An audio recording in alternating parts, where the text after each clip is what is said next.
अरे मास्टर जी, बड़ी ही भाग्यशाली है आपकी लड़की, जो हमारे लड़के और फैमिली दोनों को ही पसंद आ गई। न जाने कितनी लड़कियां देखी हैं इसने, पर कोई लड़की पसंद ही नहीं आई आज से पहले। बड़ी ही समझदार और संस्कारों वाली है हमारी बेटी। हमारा बेटा भी किसी मामले में कम नहीं है, लाखों में एक है हमारा लाल। जी ये तो और भी अच्छी बात है। अजय, मैं तो कहता हूँ ज्यादा सोचने की जरूरत ही नहीं। अरे एक अच्छा सा मुहूर्त निकालिए और निपटा देते हैं शुभ काम को।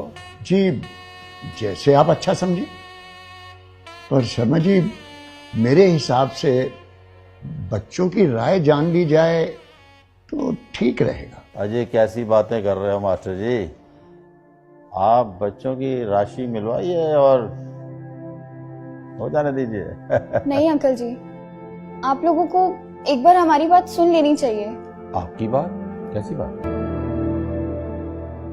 हमारी कुछ मांगे हैं। मांगे? मांगे कैसी? माफ कीजिएगा, शायद आप लोगों को मेरी बात बुरी लगे, पर इस रिश्ते को आगे बढ़ाने के लिए आप लोगों को हमें कुछ प्रूफ देने होंगे। प्रूफ? कैसे प्रूफ? हमें आपके बेटे के मेडिकल रिपोर्ट्स चाहिए और आपके बेटे के एजुकेशन और इनकम के प्रूफ चाहिए।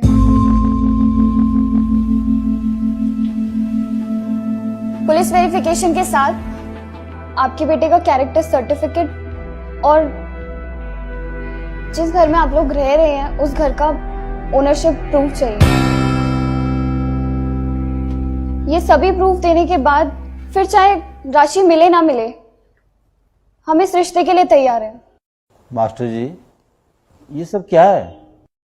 माफ कीजिए शर्मा जी, अगर मेरी बेटी ने कोई गलत बात कह दी हो, पर शर्मा जी जमाना बहुत तेजी से बदल रहा है। जमाने के साथ साथ संस्कारों को भी चेंज करना होगा, नहीं तो ये रोज रोज तलाक के किस्से आगे बढ़ते चले जा रहे हैं। इनको रोकना बहुत मुश्किल हो जाएगा, बहुत मुश्किल हो जाएगा। अरे वाह, आपकी बातों का मतलब है कि हम झूठे हैं और हमें सच साबित करने के लिए प्रूफ देने होंगे। अरे वाह। सुनो जी, मास्टर जी को भी बात करने का मौका दो। कहिए मास्टर जी, क्या है आपके मन में? शर्मा जी, हम ये नहीं कह रहे कि आप झूठे हैं, पर अगर आप गलत नहीं हैं तो मुझे नहीं लगता कि प्रूफ देने में आपको कोई परेशानी होनी चाहिए। शर्मा जी, मेरी पत्नी के देहांत के बाद मेरी दोनों बेटियां कभी भी मुझसे एक पल के लिए दूर नहीं हुई। आज मेरी लाडली बेटी, मेरा जिगर का टुकड़ा, जिंदगी भर के लिए किसी दूसरे के साथ कैसे जा सकती है, ये जाने बिना कि वो कौन है, कहां से आया है, क्या मेरी बिटिया को अच्छी तरह रख पाएगा? शर्मा जी, मैं अपनी बेटी का भाग्य तो नहीं बदल सकता, लेकिन उसके अच्छे भाग्य के लिए प्रयास तो कर ही सकता हूं, प्रयास तो कर ही सकता हूं।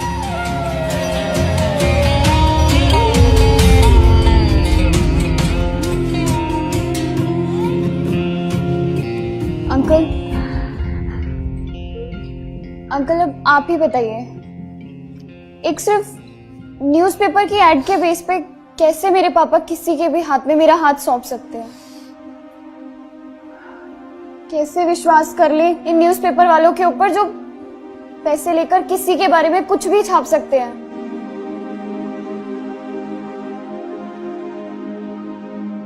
अंकल, मैं एक लड़की हूं और शायद आप लोगों को मेरा बोलना अजीब लग रहा होगा, पर अंकल आपको पता है आजकल सिर्फ 23% तलाक विचार ना मिलने की वजह से और 77% तलाक झूठ के बुनियाद पे रिश्ते बनने की वजह से हो रहे हैं। हम लोग भेड़ चाल की तरह बेटी बचाओ बेटी पढ़ाओ के चक्कर में बेटियों को बसाना भूलते जा रहे हैं।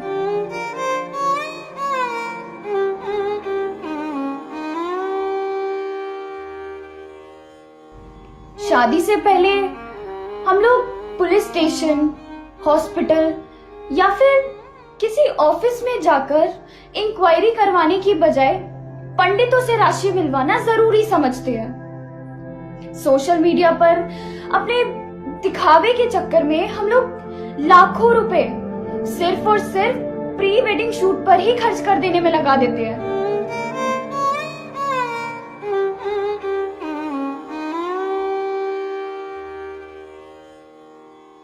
हमारे हिसाब से प्री वेडिंग शूट के बजाय अगर प्री वेडिंग इंक्वायरी पर ध्यान दिया जाए तो शायद ये तलाक के किस्से कुछ कम हो सकते हैं। और अंकल, हम ये नहीं कह रहे हैं कि लड़के या लड़के वाले ही गलत होते हैं। ताली दोनों हाथों से बजती है। इसलिए आपके प्रूफ लेने से पहले हम आपको वो सारे प्रूफ देना चाहते हैं जो हम लोगों ने आपसे मांगे हैं।